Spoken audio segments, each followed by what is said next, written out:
ሰላም ጤና ይስጥልን እንደምን አላችሁ ውድ ተመልካቾቻችን። በዛሬው ዳሰሳችን የኢትዮጵያ ጋዜጠኝነት ታሪክና ስለ ደራሲና ጋዜጠኛ ባህሉ ግርማ የምንዳስስ ይሆናል። የዛሬውን ፕሮግራም የማቀርብላችሁ እኔ ሰላማዊ ዘውዴ ነኝ። እስከ ፕሮግራሙ ፍጻሜ አብራችሁን ቆዩ። የጋዜጠኝነት ስራ በኢትዮጵያ ጀምሮ በስነ ቃልና በእጅ በተጻፉ የዜና ወረቀቶች ሲሆን የመጀመሪያው ማተሚያ ማሽን በ16ኛው ክፍለ ዘመን በሚስዮናውያን ተጀመረ። የጋዜጠኝነት ልማት በመንግስት ቁጥጥር ስር ሲሆን በጣሊያን ወረራ ጊዜ የተቋረጠበት ወቅትና ከወረራም በኋላ በተከሰቱ ዋና ዋና እድገቶችና ተግዳሮቶች በተለይም የሬዲዮና የቴሌቪዥን ስርጭትን ጨምሮ ጉልህ ለውጦች ታይተዋል። ማተሚያ ወደ ኢትዮጵያ የመጡት በጂሱሳውያን ሚስዮናውያን በ1556 ነው። በ19ኛውና በ20ኛው መቶ ክፍለ ዘመን መባቻ ላይ የዘመናዊ ጋዜጠኝነት በኢትዮጵያ ተወለደ።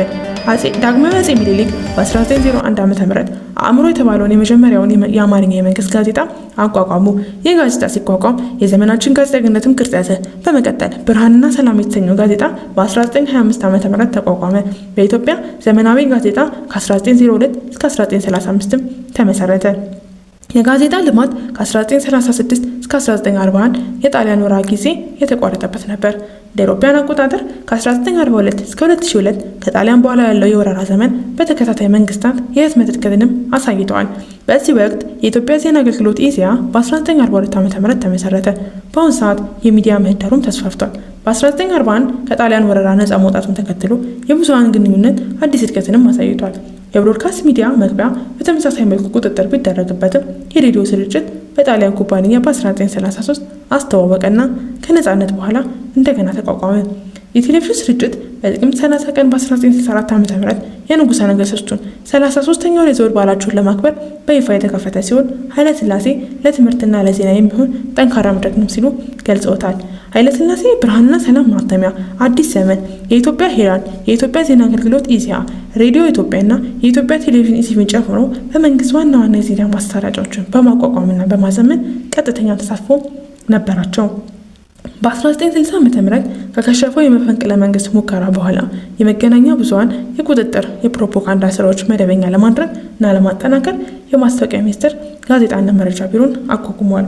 ሚዲያዎች ከህትመት ወደ ሬዲዮ፣ ከሬዲዮ ወደ ቴሌቪዥን የተሸጋገረበት ሂደት በበላይነት በመቆጣጠር አዳዲስ ቴክኖሎጂዎችን ለህዝብ ይፋ በማድረግ ትልቅ ሚና ተጫውተዋል። በአፄ ኃይለሥላሴ ዘመነ መንግስት ከ1930 እስከ 1974 እንዲሁም በደርግ ጊዜ ከ1974 እስከ 1991 በኢትዮጵያ ውስጥ የጋዜጠኝነት ስራና የህትመት ነፃነት ሙሉ በሙሉ በሚባል ደረጃ በመንግስት ቁጥጥር ስር የነበረና የመንግስትም አፈቀላጤ ሆኖ ይሰራ ነበር።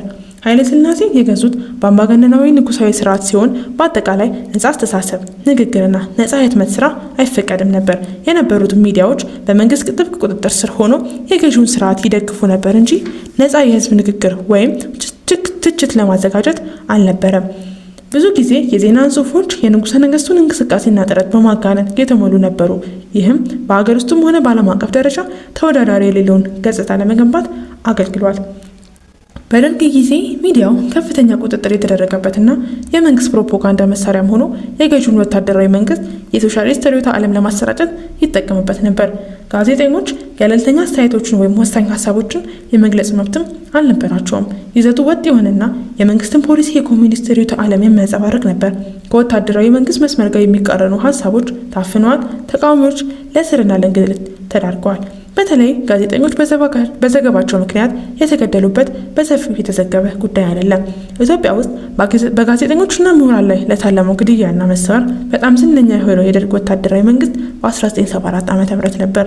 ኃይለሥላሴ በጋዜጠኝነት ያገለገለው በኋላም በደርግ ጊዜ ከፍተኛ ባለስልጣን የነበረው አንድ ታዋቂ ጋዜጠኛና ደራሲ ባህሉ ግርማ በ1984 ዓ.ም ኦሮሚያ በተሰኘው ልብ ወለድ ውስጥ በጻፋቸው ሂስ ጽሁፎች በደርግ መንግስት እንደተገደለ በብዙዎች ዘንድ ይታመናል። የኃይለሥላሴ መንግስትና በመረጃ በፕሮፓጋንዳ አካላት ላይ ጥብቅ ቁጥጥር የነበረ ቢሆንም በህትመት ላይ የተፈጸመው ጽንፈኛ ጥቃት የግድያ ወንጀል በተከታዩ የደርግ አምባገነናዊ ስርዓት ወይም በቀይ ሽብር ወቅት ነው። በዓሉ ግርማ በ1939 በኢሉባቡር ጠቅላይ ግዛት ከህንዳዊ አባት ከጉጃራትና ከኢትዮጵያዊነት የተወለደ ሲሆን በአክሲስ የሚመራው የፋሽስት ኃይል ሀገሪቱን ሲይዝ ነበር። ያሁኑ ሆኖ የበዓሉ ግርማ ሙያ በመዲናዋ አዲስ አበባ ዙሪያ ያተኮረ ነበር። ጽሁፎቹ ላይ በጆርጅ ኦርዌል፣ አልዶስ ሃክስሊ እና ሌሎች የመንግስትና የፍልስፍና አቋሞችን የሚተቹ የማህበረሰቦቹ ነጻነትና የተፈጥሮ መብቶች ተቺዎችም ነበሩ። በዓሉ ግርማ በግጥም ስራዎቹ ይታወቅ ነበር። ከግጥሞቹ መካከል ይታወቅ የነበረው ውስጥ እነሆ። ከጎራው ዘልቄ እስኪ ልነጋገር፣ ካለ ሰው ቢወዱት ምን ያደርጋል ሀገር። መንገድ መች ሆነና የድንጋይ አጥር ሀገር መንገድ ህንፃው መች ሆነና የድንጋይ ክምር። መንገዱ ቢሰፋ ቢንጣለል አስፋልቱ ሰው ካልሸተተ ምንድነው ውበቱ? የኔ ውብ ከተማ የኔ ውብ ሀገር የሰው ልጅ ልብ ነው የሌለው ዳርቻ የሌለው ድንበር የሚለው ግጥማቸው ተወዳጅነትም ነበረው። በዓሉ ግርማ ከአድማስ ባሻገር የህሊና ደውል፣ የቀይ ኮከብ ጥሪ፣ ሐዲስን ጨምሮ ታዋቂ ስራዎችንም ጽፏል።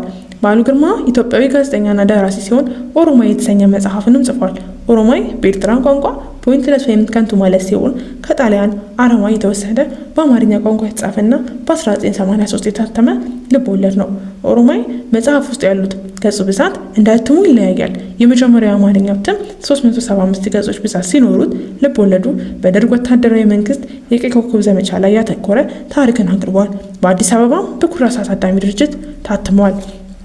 የቀይ ኮከብ ዘመቻ የታወጀው እንደ አውሮፓውያን አቆጣጠር ኮሎኔል መንግስቱ ኃይለማርያም ጥር 25 ቀን በ1982 ዓ.ም በአስመራ ባደረጉት ንግግር የኢትዮጵያ የሰራተኛ ህዝብ ፓርቲ ማደራጃ ኮሚሽን መንግስቱ ኃይለማርያም መገንጠልን ጠይቀዋል። ደራሲው በዓሉ ግርማ በቀይ ሽብር ዘመቻ የፕሮፓጋንዳ ኃላፊ ሆኖ እንዲሰራ በመንግስቱ ተጋብዞም ነበር። በዘመቻው ግንቦችን በማመንና ቦታውን ተረክቧል። የዘመቻው ሀሳቦች በወታደራዊ አስተሳሰብ የተበላሹ እንደሆኑ ተሰማው። ዘመቻው በድንገትም ከተቋረጠ በኋላ በዓሉ ግርማ በዘመቻው ሁኔታ ላይ ተመስርቶ ኦሮማዊ መጻፍ ጀመረ። ፕሮፓጋንዲስቶች የቀይ ኮከብ ዘመቻን በተሳካ ሁኔታ ሲያሞካሹ፣ በዓሉ ግርማ ግን እንደ ሽንፈት ቆጥሮታል። ደራሲው የደርግ ባለስልጣናት ስም ቀይሯል። ዳዊት ወልደ ጊዮርጊስ በአስመራ የሚገኘውን የኮፒደብሊው ኃላፊ በመጽሐፍ ውስጥ ሰለሞን ቤተ ጊዮርጊስ ተብሎም ተጽፏል። የደርግ መንግስት በልብ ወለድ ውስጥ በሙስና የተዘፈቀና ውጤታማ እንዳልሆነም ይገልጻል። ይሁን እንጂ የመጽሐፉ አብዛኛው ክፍል በኤርትራ ስላለው ጦርነት ዘገባዎች የተዘጋጀ ነው።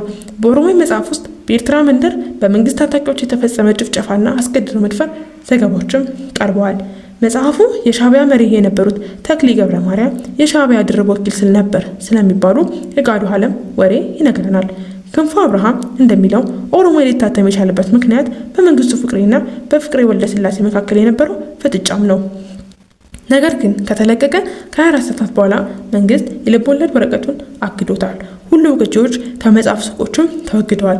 የተወረሱት የመጽሐፉን ቅጂዎች በወንጂ ስኳር ተክል ውስጥ ወደ ብስባሽነትም ተለውጠዋል። ባለቤቶቹ የመንግስት ትንኮሳ ስለደረሰባቸው የኦሮማይ ይዞታ አደገኛ ሆነ።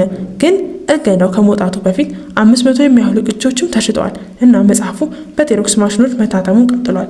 በዓሉ ግርማ ከስራው ተባረረ።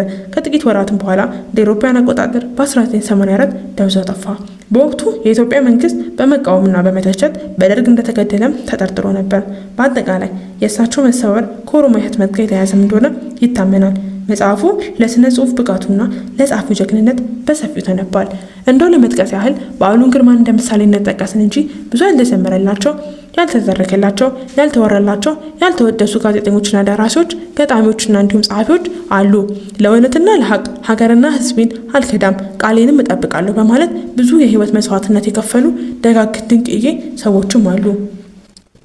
በኦሮማይ መጽሐፍ ላይ የመጀመሪያው ገጽ ላይ ከባለቤታቸው አልማዝ አበራ በነሐሴ በ1983 ዓ.ም የተላለፈ መልእክት ሀቅን ለማወቅ ራሱን አሳልፎ ለመታሰር፣ ለመሰቃየት፣ ለሞት የበቃ ልጆቼን ቤተሰቤን ሳይል ታፍኖ ወጥቶ የቀረበው ተወዳጅ ደራሲ ባለቤቴ በጣም አከብረዋለሁ፣ አደንቀዋለሁ። በሚወዳቸው ልጆቹና በእኔም በባለቤቱ ላይ ከፍተኛ ሀዘንና ጭንቀት ቢደርስብንም አናንባርንበትም። ለእውነት መቆም በተግባር ያስተማረን ነውና 9 ዓመት ያስቆጠረ ቢሆንም እውነት ጊዜዋን ጠብቃ እነሆ ዛሬ የህይወት መስዋዕትነት የተከፈለበት ይህ መጽሐፍ ለመታተምም በቅቷል። እኔም ሆንኩ ልጆቼ ያስታወስነው ያከበርነው እንኖራለን። ከሱ የሚበልጥብን የለምና ፍርዱን ግን ለሰፊው ህዝብ ተዋለሁ ይላል። እንባ እንባ ይለኛል፣ ይተናነቀኛል። እንባ የታባቱ ደርቋል ከረጢቱ፣ ሳቅሳቅም ይለኛል ስቆ ላይ ስቅ ጥርሴ፣ ስቃይ የነደደች መከረኛ ነፍሴ። ገጣሚና ደራሲ በዓሉ ግርማ። የዛሬው ፕሮግራማችን የተከታተላችሁትን ይመስል ነበር። ከፕሮግራማችን ፍሬ ነገር እንዳገኛችሁ ተስፋ እያደረግን ይህን ገጽ ሰብስክራይብ፣ ሼር፣ ኮሜንት እንድታደርጉ በትህትና እንጠይቃለን። የፕሮግራሙ አዘጋጅና አቅራቢ እኔ ሰላማዊ ዘውዴ ነበርኩ። ሰናይ ቀን።